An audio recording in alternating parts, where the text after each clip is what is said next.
en Fase Experimental con Aarón del Campo y Teresa Rayón. Ya tenía yo muchas ganas de ponerme delante de este micrófono para poder hablaros de ciencia como cada 15 días en este vuestro programa favorito de ciencia en Fase Experimental. Comenzamos aquí la tercera temporada y la vamos a comenzar a lo grande, por muy lo alto. Dejamos la segunda temporada con Pedro Duque arriba y esta tercera temporada la vamos a comenzar pues también arriba con toda una eminencia mundial en nuestros micrófonos que ahora os pasaré a contar. Pero antes que nada, tengo que pasar a presentar a mi compañera, un año más, mi inestimable compañera Teresa Rayón. Muchísimas gracias, Teresa, ¿cómo estás? Hola, Aarón, ¿cómo estás? Yo ya tenía ganas de empezar a grabar. Ya estamos aquí otra vez. ¿Dónde estamos, Teresa? ¿Por qué? Espera. Porque nuestro compañero, nuestro técnico de sonido, Carlos, que sigue con nosotros, Carlos Bricio, sigue con nosotros, no se ha cansado de nosotros. Bien, gracias, Carlos. Carlos, te queremos, que está allí dentro de la pecera. Nos llevó el año pasado a sentir a los Beatles dentro de nosotros en el Abbey Road Institute, y este año Teresa ha dicho, oye, que yo quiero ser más, que llevamos el ADN, llevamos la ciencia en nuestro ADN, y qué mejor sitio para sentir el ADN de la ciencia que en el Francis Crick Institute. Pues estamos en el Super Francis Crick Institute grabando esta tercera temporada de Fase Experimental, y esto es alucinante, Teresa. Pues estamos aquí a gusto, ¿no? Estamos aquí, pues eso, celebrando la ciencia en el instituto que se ha construido para eso. Así que, pues nada, nos han abierto las puertas, nos han dejado grabar aquí y pues nada, disfrutar las entrevistas esta temporada. Porque para los que nos escuchan, Teresa trabaja aquí. Y bueno, Teresa, cuéntanos un poco qué hacéis aquí en el Francis. Pues bueno, este es un edificio que se ha inaugurado, yo creo que fue después de, bueno, en el verano del año pasado. Y bueno, simplemente es un edificio enorme en el que se han incorporado fundamentalmente dos antiguos institutos que había en Londres. Uno que era en el que yo trabajaba antes, que es Mill Hill, que básicamente era un instituto del MRC, o sea, que sería como el CSIC inglés, en el que se hacía ciencia de todos los tipos, pero fundamentalmente básica. Y se ha asociado con el Cancer Research UK, que como su propio nombre indica es un centro que estaba fundamentalmente centrado en cáncer. Entonces la idea era juntar a todas estas cabezas pensantes, a todos los investigadores, para fomentar la colaboración. Y pues nada, el instituto se ha construido, bueno, se puede venir a visitar si a cualquier persona le interesa, y se ha construido de tal forma que además de tener nuestro espacio de laboratorio y nuestras oficinas, hay muchísimas áreas comunes donde sentarse y hablar. Y realmente llevamos eso ya un año aquí y funciona. Cuando yo paso por los pasillos, la gente no para de hablar de experimentos, así que bueno. se está muy bien aquí. Además se nota que había perricas porque el edificio es espectacular, ¿eh? Son varios niveles unidos por puentes, todo muy... El edificio es espectacular y la cosa es que tiene historia, porque llevaban intentándolo construir como desde hace, creo que al final eran como 5 o 6 años. Entonces durante todo ese tiempo realmente es un proyecto que se ha ido gestando y que se ha ido, bueno, pues eso, decidiendo, diseñando a todos los niveles, desde arquitectónico hasta científico. Y entonces, bueno, pues ahora ya por fin que se ha conseguido también atraer muchísimo dinero y, bueno, la idea es que sea uno de los grandes centros internacionales. Inicialmente también se quería que fuera uno de los grandes centros europeos de biomedicina. Ahora con el Brexit esto todavía no lo sabemos, pero desde luego un punto internacional seguro que tiene, y desde luego, por lo menos en cuanto a su staff se refiere, creo que el 75% somos europeos. Bueno, mientras tanto, en Fase Experimental lo vamos a disfrutar durante esta nueva temporada, y además estamos encantados porque la ciencia nos entra por los poros, por todos lados. Es que aquí te apoyas y ya la ciencia entra. Esto es una maravilla. Bueno, voy a pasar a comentar a nuestros oyentes quién va a ser nuestro invitado de tanto renombre, que he dicho que es una auténtica eminencia mundial. Decía que acabamos la temporada pasada con Pedro Duque, con nuestro astronauta Pedro Duque, y esta temporada hemos dicho, vamos a buscar a alguien que esté de actualidad, vamos a buscar a alguien que sea un auténtico crack mundial. Yo lo comentaba con mi compañera Teresa, que es como si ahora mismo Messi se pasara al Real Madrid o Cristiano Ronaldo se pasara al Barcelona, porque vamos a hablar con el doctor Manuel Serrano, que es una auténtica eminencia. Bueno, podemos decir que es el número 1 mundial en medicina regenerativa, que ha pasado del CNIO de Madrid al IRC, al Instituto de Recerca de Barcelona. a trabajar este año y lo vamos a tener aquí en breves momentos en nuestros micrófonos y va a ser un auténtico privilegio de verdad escuchar la entrevista que vamos a hacer con él, porque estoy seguro que va a contar cosas muy, muy, muy interesantes. Y como siempre, para no faltar a las buenas costumbres, os comentamos que nos podéis escuchar como siempre en fase experimental, como cada 15 días. Este año, esta nueva temporada, creo que vamos a estar los jueves. Nos podréis escuchar en iTunes, nos podéis escuchar en iVoox y nos podéis escuchar en nuestra web, que yo no me atrevo a decirla y para eso pues tengo aquí a Teresa, que os la va a recomendar. Que Teresa por fin se la ha apuntado. Entonces es www.sruk.org.uk. No, pero dilo en albaceteño. .org. Hay que decirlo en albaceteño, que mola más, que mola más. En la página de la CERU rebuscáis, que hay que rebuscar un poquito, pero nos podéis oír. Sí, que no hemos dicho, la comunidad de científicos españoles en el Reino Unido, que ya por fin este año me lo he aprendido. ¿Sí? Eso es así, es así. Es así. Aunque no está claro que sea comunidad o sociedad. Somos una comunidad, nos queremos y somos una comunidad. Hay love, cuando hay love es comunidad, ¿no? Todo bien. No hay problema. Y como decía, para no faltar a las buenas costumbres, pues siempre os traigo alguna noticia. Este año quería empezar la temporada con caracoles, pero no ha sido posible. Nuestro amigo Lefty está perdido completamente, ¿no os acordáis aquel caracol? Lefty está de modella. Está ya perdido, estará de vacaciones, algo así. Como era mallorquín, pues estará de vacaciones por ahí. ¿Tú, Teresa, eres de ciencias o de letras? Bueno, qué pregunta más estúpida te acabo de hacer, ¿no? Bueno, esto voy a decir que una cosa es lo que tú eliges y otra cosa es para lo que seas tú más apto, ¿no? ¿Cuándo te diste cuenta que tú eras de ciencias? Yo esto no lo pensé mucho. ¿No? ¿Te vino? No. ¿Te sobrevino? Yo creo que sí, no fue una decisión muy pensada, la verdad. Sí, porque ya hay un estudio científico que te puede decir, que te aclara por qué somos de ciencias o somos de letras. Anda. Sí. Porque, bueno, hay personas buenas en matemática y otras buenas para humanidades y el lenguaje o arte, eso es un hecho. Esta cuestión ha querido responderla el neurocientífico japonés Hikaru Takeuchi. Empeñado en encontrar una explicación a estas diferencias, analizó la actividad cerebral de 491 estudiantes usando escáner de resonancia magnética funcional. Y lo que encontró, pues reforzó sus ideas. Los estudiantes de ciencias tenían un mayor porcentaje de materia gris en la corteza prefrontal medial y el área frontopolar, mientras que los alumnos de la humanidades encontraron una alta densidad de materia blanca alrededor del hipocampo derecho, la sede de la memoria.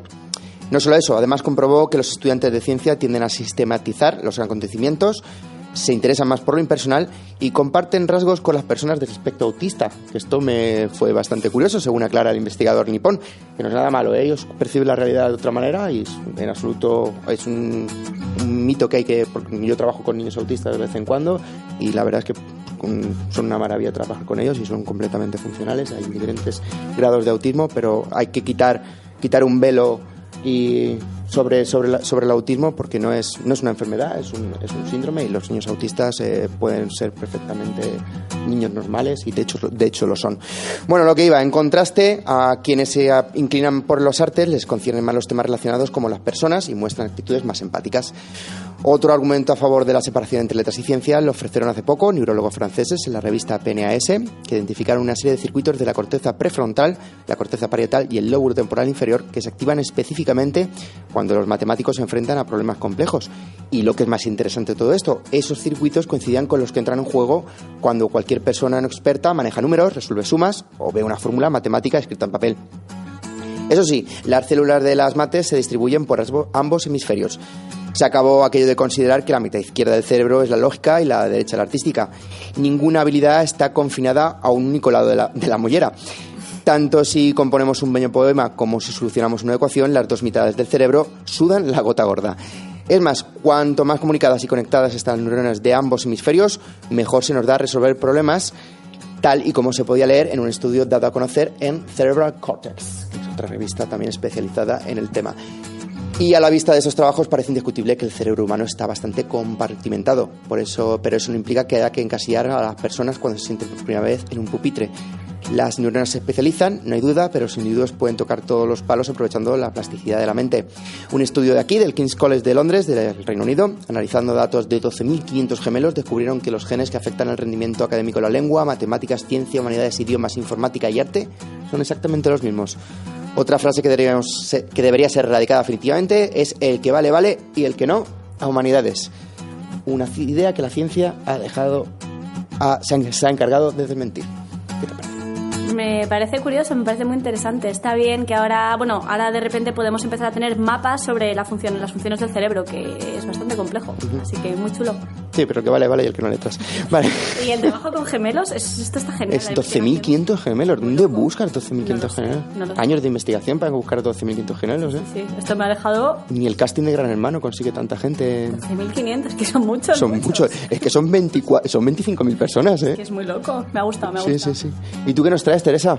Pues yo hoy os traigo noticias sobre los premios Nobel, que como sabéis se han entregado la semana pasada o hace 2. Y bueno, pues os traigo aquí un resumencillo con un poquito, bueno, contándoos un poquito más algunos de ellos. ¿Sabes lo que me gusta que traigas desde los premios Nobel? ¿El qué? Que vendrán los Ig Nobel luego. ¡Ah!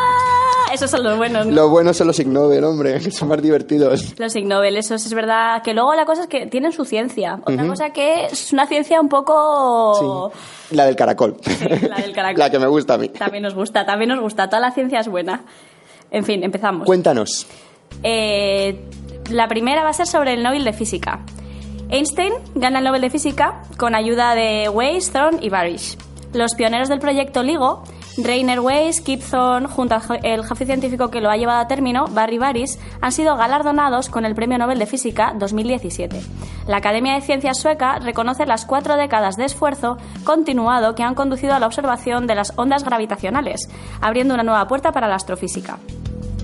El proyecto internacional LIGO, Laser Interferometer Gravitational Wave Observatory, que reúne a miles de investigadores de más de 20 países, hizo realidad un proyecto de más de medio siglo de edad. Observar, como ocurrió el 14 de septiembre de 2015, las ondas gravitacionales del universo por primera vez. Albert Einstein ya predijo tales ondas hace 100 años, fruto de la colisión de 2 agujeros negros. Weiss ya había observado a mediados de los 70 posibles fuentes de radiación de fondo que perturbaban los instrumentos de medición y diseñado un detector, un interferómetro láser, para superar este ruido. Previamente, junto con Thorne, habían llegado al firme convencimiento de que las ondas gravitacionales podían ser detectadas y revolucionar con ello nuestro conocimiento del universo. Las ondas gravitacionales se expanden a la velocidad de la luz, llenando el universo, tal y como describió Einstein en su teoría de la relatividad general. Se crean siempre que la masa acelera, como cuando un patinador gira sobre sí mismo o 2 agujeros negros rotan el uno en torno al otro. Einstein estaba convencido de que nunca se lograría medirlas. El logro de LIGO ha consistido en usar un par de interferómetros láser gigantes para medir un cambio miles de veces menor que un núcleo atómico, mientras la onda gravitacional atravesaba la Tierra. Hasta ahora se han usado toda clase de radiaciones electromagnéticas y partículas, como los rayos cósmicos o los neutrinos, para explorar el universo. Sin embargo, las ondas gravitacionales son testimonios directos de disrupciones en el propio espacio-tiempo. Esto es algo completamente distinto y nuevo, que abre la puerta a explorar mundos nunca vistos. Un tesoro de conocimiento espera a quien logre capturar las ondas e interpretar su mensaje. Ahora os voy a contar un poquito del Premio Nobel de Medicina, que habla sobre el reloj interno. De esto habíamos hablado un poquito también. ¿Eso es cuando te entra el momento Olbran o...? Es tal cual, el reloj interno. El reloj interno, ¿no? Es el suyo. Llega mi momento cuando dices, uy, estoy con mi momento, ahora vengo. Efectivamente. Ciclos diarios, esto es así. Los científicos estadounidenses Jeffrey Hall, Michael Rosback y Michael Young han ganado el Premio Nobel de Medicina de 2017 por sus descubrimientos de los mecanismos moleculares que controlan el ritmo circadiano. Gracias a su trabajo, hoy se sabe que los seres vivos portan en sus células un reloj sincronizado con las vueltas de 24 horas que da el planeta Tierra. Muchos fenómenos biológicos, como el sueño, ocurren rítmicamente alrededor de la misma hora del día, además de los veranos, gracias a este reloj interior.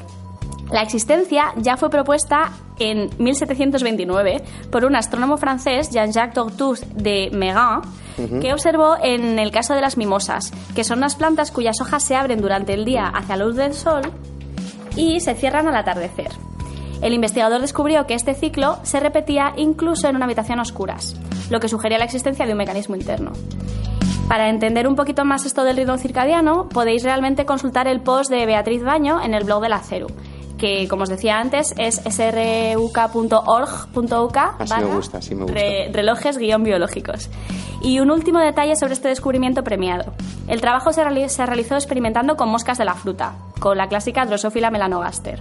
Al menos otros 5 grupos han recibido un premio Nobel por su trabajo usando moscas de la fruta para desentrañar los secretos de la fisiología humana y la biología general. Esto realmente nos hace pensar en la relevancia en organismos que a veces pensamos que están muy lejos de lo que somos los humanos. Desde 1933 hasta ahora se han dado los siguientes. el papel de los cromosomas en la herencia, muy importante, cómo la irradiación con rayos X aumenta las tasas de mutación. También otro premio relacionado con la mosca del vinagre es por el control genético en la biología del desarrollo, sobre la organización del sistema olfatorio y los receptores olfativos, cómo funcionan nuestras narices, y para la activación de la inmunidad innata. Y todo esto en mosca. Sobre los premios Nobel de Química de 2017, la técnica, se ha otorgado el premio a una técnica que se llama la criomicroscopía electrónica. Ya con el nombre ya se merece el Nobel, ¿eh? El nombre es tremendo. Te mereces tú el Nobel por decirlo de tirón. Buf, y en español es complicado. El desarrollo de la criomicroscopía electrónica por parte de Jacques Dubochet, Joachim Frank y Richard Henderson lo que hace es simplificar y mejorar la obtención de imágenes de biomoléculas. Gracias a esta técnica podemos ver la estructura de las biomoléculas en su estado natural, en 3 dimensiones y sin necesidad de tinciones. El de literatura se lo han dado a Kazuo Ishiguro, en el que el jurado ha destacado sus novelas de gran fuerza emocional que han descubierto el abismo bajo nuestro ilusorio sentido de conexión del mundo, y el Premio Nobel de la Paz, que para mí siempre es el... Ese es el de, yo qué sé, la tesis. Es el de Gracia, y luego es el de que con la trayectoria del Nobel debería ser el más importante. Se lo han dado este año a la campaña internacional... A Trump. ¿A Trump? No, pero se lo dieron a Obama, o sea... Pues en realidad todo lo contrario. Yo creo que igual lo han dado contra Trump, porque es para la campaña internacional para abolir las armas nucleares. Así que quede bien claro que la paz pasa, porque probablemente nos desarmemos nucleares. Este año no se han pagado un Bob Dylan, ni se lo han dado a ningún cantante, ni nada de eso, ¿no? Plano. Oye, ¿para cuándo un Nobel español? Qué buena pregunta. Pues esto se lo tendríamos que preguntar y esperamos hacerlo cuando entrevistemos a Francis Mojica. Sí, que siempre está en las quinielas ese alicantino, el ilicitano y... Existe la teoría, esto realmente es muy interesante porque es una técnica que ahora se aplica mucho en biomedicina, que es la técnica CRISPR-Cas9, y lo que pasa es que existe un problema de patentes entre dos universidades americanas. Entonces existe la teoría que hasta que esta patente no se resuelva en favor de una universidad o de otra, este premio Nobel no se va a dar. Mandamos a la Legión y ya está. Es solucionado, Teresa. Claro, es que es muchísimo dinero el que estas dos universidades están jugando. Entiendo. Pues Teresa, muchísimas gracias por traernos la actualidad científica. Nerviosa me tienes por la entrevista. Sí, eso, cuéntalo, porque tú conoces a Manuel Serrano. Bueno, pero le conozco de colaborar y poquito. Pero bueno, tengo muchas ganas de ver a ver qué nos cuenta. Sí. Pues nada, vamos a pasar a hablar con Manuel Serrano, como decía, una eminencia mundial en medicina regenerativa desde el Instituto de Recerca de Barcelona. Y antes de pasar a la entrevista, os recuerdo, cada 15 días los jueves, en iVoox, en iTunes, vais ahí a la barrita de Google, que Google lo sabe todo, Google es Dios, y ponéis en fase experimental iVoox. Y entonces nos encontráis, están todas las temporadas, todos los programas y toda la actualidad científica de mano de la CERU. Y si no, pues en la página web que os ha dicho Teresa, voy a traerme www.skuru. SRUK. SRUK, si es que lo dices tú mejor, .org, y ahí también podéis escucharnos cada 15 días, los jueves, y como digo siempre, si no te apetece escuchar los jueves que te viene mal, que tienes que ver, yo qué sé, ¿qué echa los jueves? ¿El Ministerio del Tiempo? ¿No? ¿Qué echa? OT o algo de eso, no sé. Masterchef o algo de eso, y dices, no, es que no puedo, pues te lo bajas el podcast, te lo descargas en tu maravilloso iPhone o Android y te lo escuchas en el metro. Es mejor que escuchar la Central Line, que suena muy fuerte y tal, pues nos escuchas a nosotros y puedes enterarte de toda la actividad científica. Y este año, de verdad, os vamos a preparar muchísimas sorpresas. Nada, vamos a hacer una pequeña pausa y enseguida estamos con Manuel Serrano.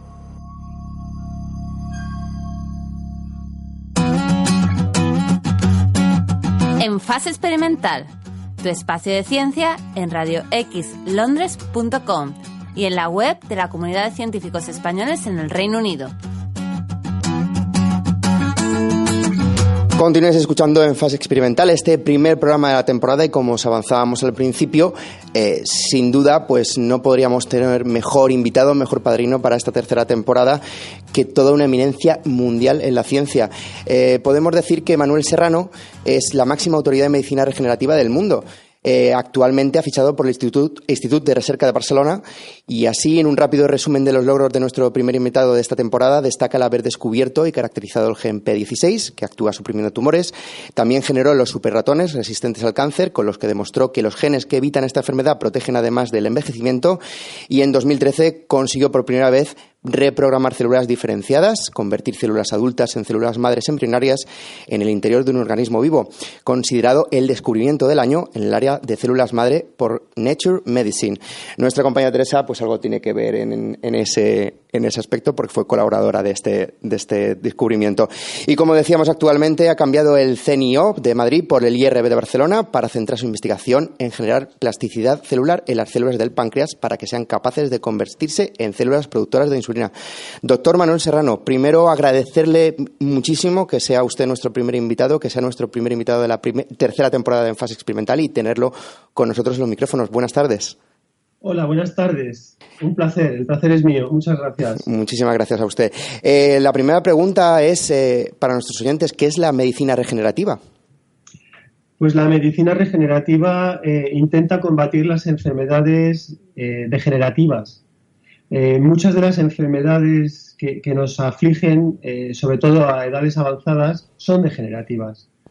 Y el objetivo es intentar conseguir que esos órganos, esos tejidos que han ido perdiendo su función con el tiempo, que la vuelvan a adquirir, que vuelvan a comportarse como se comportaban cuando estábamos sanos. Para que haya medicina regenerativa hay que volver a generar células sanas, y de ahí viene el nombre de regenerativo, porque hay que regenerar células. No se trata solo de corregir su función, sino de volver a generar nuevas células, y esto pues se intenta conseguir bien con fármacos tradicionales, por decirlo de alguna manera, es decir, por una pastilla que uno se tome. Eso es por un lado, pero por otro lado también se está trabajando mucho en la medicina celular, en la que el agente terapéutico no es un compuesto químico, sino que son células. Así que la medicina regenerativa tiene estas dos vertientes: intentar inducir la regeneración de una manera farmacológica, o intentarlo con células como agente terapéutico. Todavía estamos en los comienzos, es algo muy incipiente, pero muy prometedor. Sabemos que las células, cada célula está especializada en una función. ¿Cómo reprogramar esas células para que se regeneren y vuelvan a ser células funcionales? Sí, esto es algo que parecía un sueño hace 10 años aproximadamente. Se pensaba que las células, una vez que habían adquirido sus funciones, su arquitectura, ya aquello no tenía vuelta atrás. No había manera de reconstruir otro tipo de célula.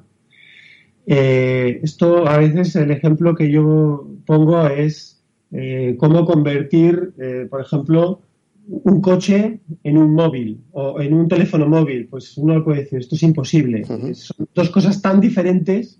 Pues algo parecido ocurre con nuestras células.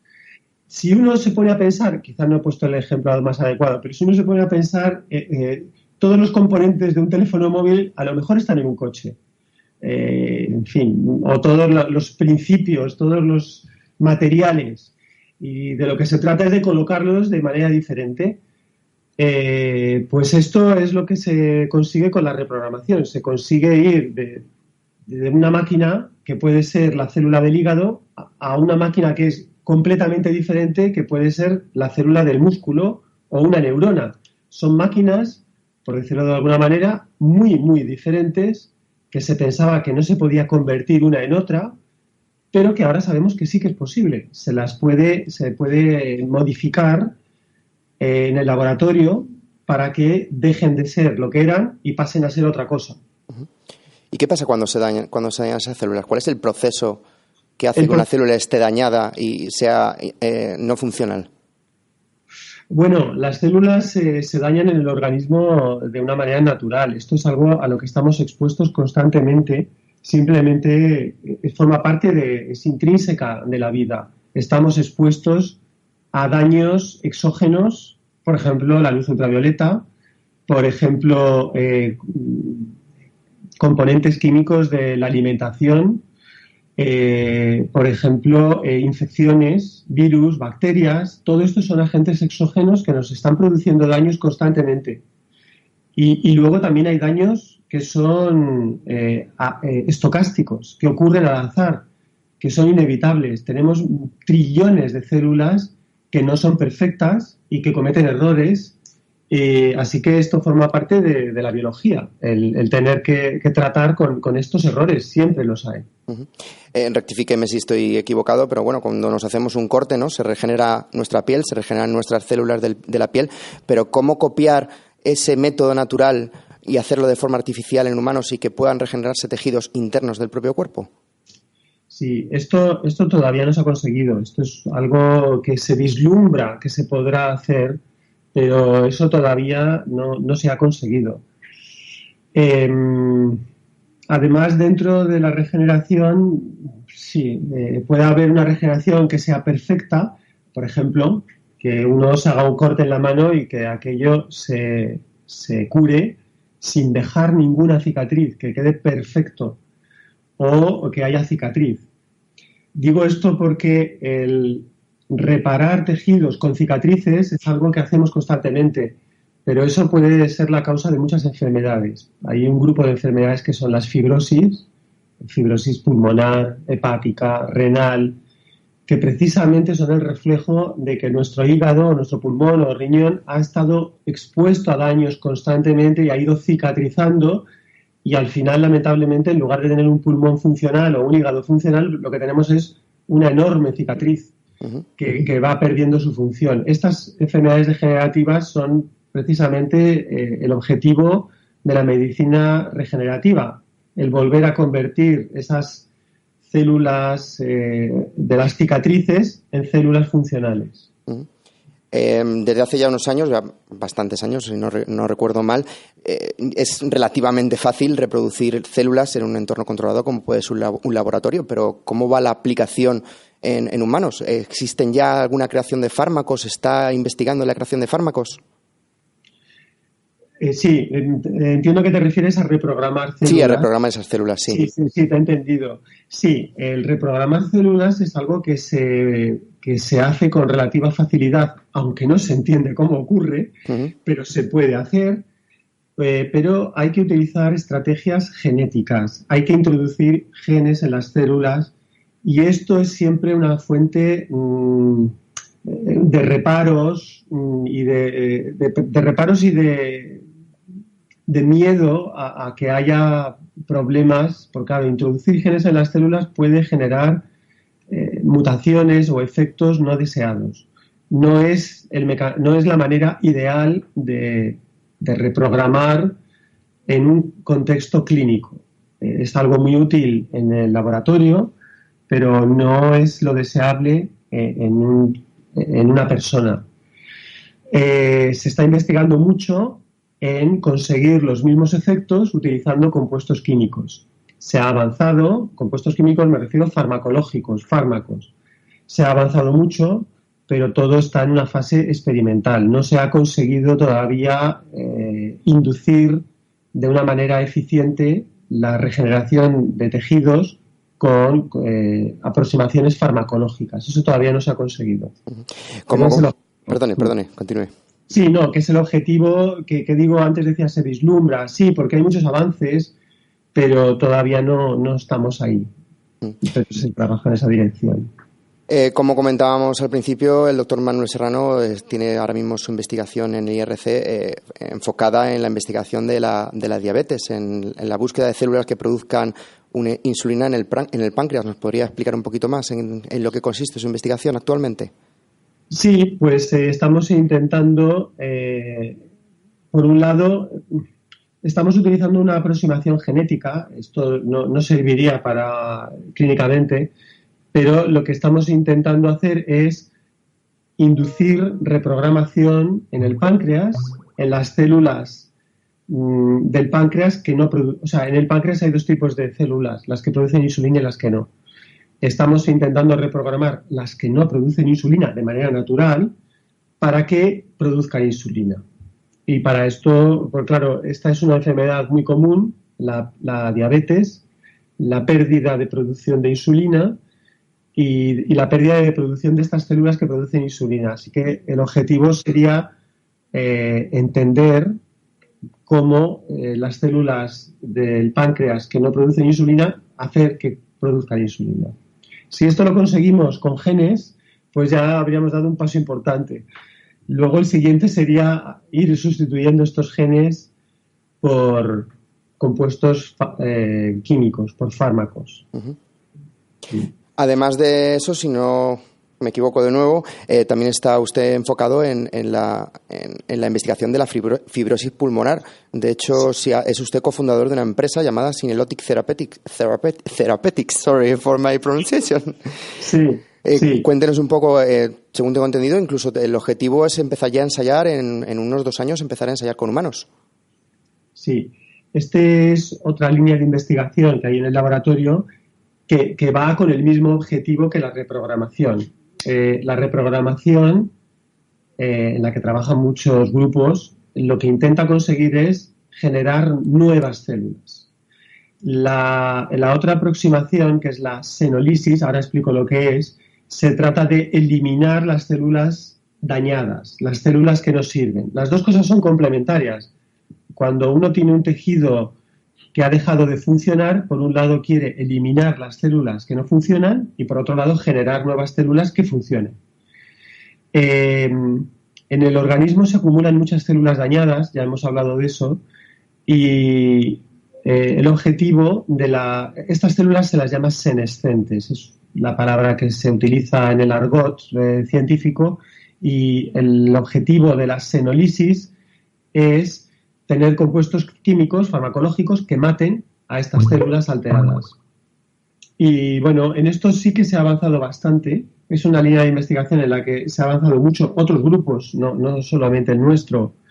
Y sí que hay una buena evidencia de que esto funciona bastante bien en ratones. Uh-huh.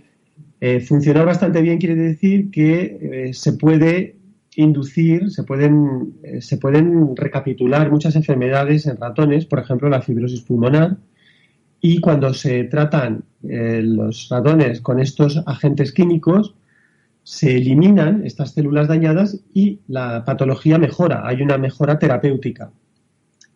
Y bueno, esta empresa que hemos hecho, que se llama Synelotic Therapeutics, o sea, son terapéuticos dirigidos a producir esta senolisis, matar estas células dañadas, pues tenemos algunos compuestos químicos candidatos, todavía en una fase muy temprana experimental, que funcionan en ratones y que nuestro objetivo es pasar de un ratón a un humano requiere una serie de pasos, de aprobaciones de las agencias reguladoras del medicamento que son necesarios para estar seguros de que estos compuestos químicos tienen un efecto terapéutico y no obtienen efectos tóxicos no deseados.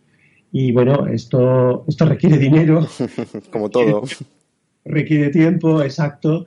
Entonces, esto inevitablemente requiere pues al menos 2 o 3 años de pruebas que ya las hemos hecho en los ratones, pero claro, ahora tenemos que ir haciéndolas de la manera adecuada para que consigamos la aprobación por las agencias del medicamento uh-huh. y poder hacer ensayos en humanos, uh-huh. en pacientes. Aquí en Fase Experimental somos muy fans de la ciencia, pero también de la ciencia ficción, y vemos mucho en las películas, ¿no? Como la autorregeneración de tejidos. ¿Llegará algún día aquello o ya sabemos que las películas al final se acaban adelantando a sus tiempos y vemos al final avances que al final sí que son reales? Sí, yo creo mucho en el poder de la ciencia. Estoy seguro de que se podrá hacer. No sé si en 10 o en 30 años, pero seguro que se podrá hacer. Uh-huh. Bueno, sí, estoy seguro de que se podrá hacer. No sé cuánto. Y luego todas estas cosas nunca ocurren de una manera digital. No es que un día no se puede y hay un descubrimiento y se puede. No, poco a poco. Lo mismo que con el cáncer. El cáncer se va curando poco a poco. Pues lo mismo pasará, pienso, con la regeneración. Poco a poco se irá encontrando la manera de inducir la regeneración. en unos tejidos se avanzará más, en otros se avanzará más despacio. Poco a poco se irá conociendo cómo eliminar del cuerpo estas células dañadas. Esto es un gran problema, esto de la xenolisis, un problema interesante, eliminarlas. Y de esto también se va avanzando y funcionará mejor en unos tejidos que en otros, en unas enfermedades que en otras. Y poco a poco pues se irá avanzando. Y estoy seguro de que en un horizonte de 50 años estoy convencido de que se harán cosas que hoy no nos podemos imaginar. Ojalá, ojalá. Y ya para acabar, como comentaba al principio, usted ha dejado el CNIO de Madrid para pasar al Instituto de Recerca de Barcelona. Sí. Además, su fichaje, un fichaje estrella, podríamos decir que es como si Messi se pasara al Real Madrid o algo así, ha llegado a través de la inversión privada. ¿Cómo de importante y de atractivo es invertir en ciencia? Bueno, eso yo creo que está claro. Está claro, parece que está claro, pero luego los políticos no quieren invertir tanto en ciencia, o las empresas privadas no quieren invertir tanto en ciencia. ¿Por qué? Ya, sí, bueno, es que también venimos de un periodo de crisis en los que pues los gobiernos no han tenido mucho dinero y en que las empresas o los fondos de inversión que tienen dinero han sido miedosos. Pero yo creo que esta tendencia está cambiando. Yo creo que ahora la evolución es positiva, aunque partimos de un nivel insatisfactorio de inversión, pero la tendencia yo creo que es clara a que haya mayor inversión, tanto por parte de los gobiernos como por parte de los fondos de inversión. Hay más empresas, más startups, hay más actividad. Así que bueno, yo también en esto soy optimista. Y bueno, y los beneficios de la investigación son obvios. Yo creo que eso cualquiera que estudia un poco el tema sabe que invertir en ciencia es rentable a largo plazo. Pero claro, hace falta disponer de ese dinero y hace falta para un inversor pues tener un colchón grande de dinero para permitirse el riesgo. Y bueno, la situación económica global va mejorando en el mundo entero en general y bueno, y creo que eso pues va a tener una repercusión también en la investigación. Pues doctor Manuel Serrano, muchísimas gracias por atendernos esta tarde en Fase Experimental, por ser nuestro primer invitado, nuestro padrino, y ha sido un auténtico placer contar con usted y con una eminencia mundial como es usted. El placer ha sido mío. Te agradezco mucho los elogios. No, los elogios los ha ganado usted, yo no. O sea, hay que ver su currículum y con eso ya es suficiente. Están sobre el papel sus logros. Bueno, muchas gracias. Ha sido un placer. Doctor Manuel Serrano, del Instituto de Recerca de Barcelona. Muchísimas gracias. Buenas tardes. Buenas tardes. Estáis escuchando En Fase Experimental, Ciencia en Español desde el Reino Unido. Pues la verdad es que ha sido un auténtico placer poder contar en este primer programa de la tercera temporada de Fase Experimental con toda una eminencia mundial como es el doctor Manuel Serrano. Toda una eminencia mundial, digamos que prácticamente el número 1 mundial en medicina regenerativa, y que nos contará algo tan interesante como es eso, como la reprogramación de células y cómo los tejidos se pueden volver a regenerar, Teresa. La verdad es que es un auténtico placer escucharlo, ¿no? Yo creo que hemos aprendido mucho y bueno, y creo que a lo mejor ahora muchos de los oyentes están imaginando que dentro de poco vamos a poder regenerar tejidos, no solo heridas, sino brazos y piernas. Así que bueno, a ver, que efectivamente es ciencia ficción, pero bueno, gente como él, con estos avances tan importantes, nos ayudan a intentar conseguirlo. Oye, ¿se han sacado las zapatillas que se autoatan del Regreso al Futuro? ¿En serio? Sí, ¿Los robocordones? Los robocordones. Nike ha sacado... Uy, no se puede decir publicidad. Nike, patrocínanos. Por favor. Que ya, si pueden sacar eso, pues pueden sacar cualquier cosa. Muy bien, y otra cosa que quería decir que me parece muy interesante es que también es una de las demostraciones, bueno, que realmente Manuel Serrano ha sido capaz de empezar una empresa con un descubrimiento que ya existía y entonces ha dado el paso grande a la traslación y bueno, de hecho ha conseguido financiación para ser emprendedor, que eso también es algo que los científicos normalmente tampoco lo intentamos tanto, o es algo que en principio muchas veces nos da un poco de miedo, ¿no? Y da un poco de miedo, entonces bueno, que a ver si empieza a haber entramado social e inversión para que realmente los científicos que quieran desarrollar su idea puedan montar empresas. La verdad que sí. Quería comentarte, Teresa, este año vamos a introducir algunas novedades y una de ellas va a ser las píldoras de la CERU. ¿Qué son las píldoras de la CERU? Pues las píldoras de la CERU se nos había ocurrido que fueran investigadores de la CERU que nos cuenten en muy poquito tiempo a lo que se dedican y por qué es importante. ¿No? Era un poco la idea. Una pildorita, ¿no? Lo que queremos es que participéis con nosotros. Queremos que seáis parte de este programa de Fase Experimental. Queremos ser vuestro altavoz, queremos dar a conocer todos vuestros proyectos y, como bien sabe Teresa, nos escuchan hasta en Japón. Nos escuchan sobre todo en Japón. Sobre todo en Japón. Las estadísticas dicen. Estamos, las estadísticas que tenemos nosotros que nos llegan cada 15 días dicen que tenemos bastantes oyentes en Japón. Sí. O sea, que si queréis que vuestra investigación sea escuchada en Japón, pues eso.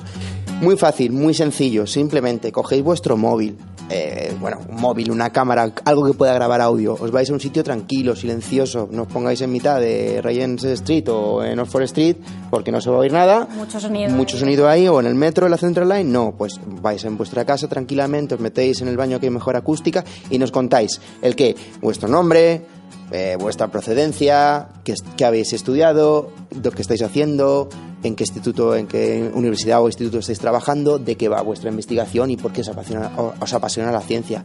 Ya has visto, 6 preguntitas muy sencillitas que es algo que podéis contar todos tranquilamente. Nos lo mandáis a la página web, nuestra página web de la CERU. Nos ponéis en contacto con Teresa, con cualquiera de la CERU. Oye, mira, que quiero dar a conocer mi investigación, quiero que la gente de Japón conozca lo que estoy haciendo. Nosotros, nuestro amigo Carlos le hace así, le echa un poco así de polvos mágicos por encima, le hace que suene todo muy caro y muy bueno. Eso. Y al día siguiente estáis. Y esto es maravilloso y ya está. Y que merece la pena, que tenemos la responsabilidad de explicarle a la gente lo que hacemos, que tenemos que ser todos capaces de decirle a nuestra madre a lo que nos dedicamos, y esto es un buen medio para ello. Que yo sé que a algunos les da un poquito de miedo y respeto esto de estar delante de un micrófono. Oye, pues pensar esto como un entrenamiento y luego ya os traemos y hacemos una entrevista más desarrollada y os hago mis preguntas incisivas y maravillosas. Muy bien. ¿No? A mí me has convencido, ¿eh? Yo creo que está bien vendido, Está bien vendido. Bueno, vamos a despedirnos ya. Creo que Teresa tiene algún evento de agenda. Sí, tenía por aquí la agenda para estos 15 días. Y lo que os traigo primero es uno en el Francis Crick Institute, ya que estamos aquí, que va a ser el 20 de octubre, apuntadlo bien en vuestra agenda, que es una charla que se llama Crick Chat on Cancer, que básicamente es una charla para todos los públicos y para que hagáis preguntas a lo loco y os enteréis un poquito de lo que más os interese sobre el cáncer. También hay un evento de la CERU, que es el 28 de octubre, que es un poco la mezcla entre el arte y la ciencia, When Art Meets Science, y también podéis buscar toda la información si queréis en la website de la CERU. Y luego os traigo también, realmente es un festival que hay en Manchester, en el Museo de Ciencia e Industria, que simplemente es el Festival de Ciencia, así que hay un montón de actividades, os recomiendo que lo miréis, y otra vez para todos los públicos y todas las familias. Festival y ciencia no puede salir nada mal. Nada malo. Ya está, suena bien. Festival ya es bueno y ciencia es mejor todavía, pues entonces fantástico y maravilloso. Nos vamos a ir despidiendo, no sin antes contarte que aquellos alumnos que suspenden un examen porque digan, no, es que me he quedado en blanco, porque se me ha olvidado, ya no tengo memoria, ya tienen una base científica. ¿Esto es verdad? Esto es verdad. Ya podemos decir, a ver, yo lo digo así un poco de broma, pero la cosa es un poco más seria, porque ya ha salido un estudio que dice que respirar en ambientes con polución hace que los niños pierdan la memoria. Vaya. La exposición a la contaminación atmosférica en el trayecto a la escuela perjudica la memoria de los niños, según un estudio realizado por el Instituto de Salud Global de Barcelona. La investigación, publicada en la revista Environmental Pollution, ha hallado que la exposición a las pequeñas partículas suspendidas en el aire, las PM2,5, y el carbono negro está asociada a una reducción en la memoria del trabajo. La investigación ha sido realizada en el marco del proyecto BREATHE, que demostró que los contaminantes del tráfico reducen el desarrollo cognitivo. Para analizar el impacto de la contaminación en los niños que van caminando a la escuela, se contó con la participación de 1.200 niños y niñas de entre 7 y 10 años de 39 colegios de Barcelona. Todos ellos fueron sometidos a diversos tests a lo largo de un año para evaluar la memoria del trabajo y la capacidad de atención. El análisis estadístico mostró unos resultados que decían que el crecimiento de memoria de trabajo descendía entre un 4,6 y un 3,9%. Con ello, los científicos pues no quieren decir que los niños dejen de ir al colegio andando, pues de hecho los que van en coche o van en transporte público al fin y al cabo siempre están igual dispuestos a los contaminantes, pero al fin y al cabo los beneficios que trae hacer una actividad física son mucho mayores que los perjuicios. Pero bueno, una excusa para, es que se me ha olvidado. Ya ves, sí que funciona. Que por otro lado, pues al igual lo que hay que hacer es medir bien los índices de contaminación, ¿no?, en las grandes ciudades, y a lo mejor pues las prohibiciones de, bueno, estas últimas que ha habido, ¿no?, de prohibir realmente que los coches entren a las ciudades, empiezan a tener más sentido y más, bueno, más importancia. Yo creo que yo la conclusión que saco es que ya sé por qué los japoneses y los coreanos del sur llevan máscara. Totalmente. Porque son los que mejores sacan. Siempre en los informes de notas, siempre son los que mejores notas sacan. Que son muy listos. Porque no tienen contaminación. Eso, o llevan la chuleta dentro de la mascarilla. Teresa Rayón, muchísimas gracias por traernos aquí al Instituto Francis Crick Institute. Y nos vemos dentro de 15 días. Seguimos. Y Carlos Bricio, como siempre, ahí tocando los botoncitos para que todo suene perfecto y todo suene genial y os llegue nuestra voz nítida y maravillosa. Y el que os ha hablado, Aarón del Campo. Oye, yo voy a dejarlo, que nos ha traído Teresa al Instituto Crick, y le voy a dejar que acabe ya el programa. ¿Cuál es la frase? Que la ciencia os acompañe. Muchísimas gracias, Teresa. Hasta luego. Adiós. En Fase Experimental, todos los martes, jueves y sábados de 3:30 a 4 de la tarde.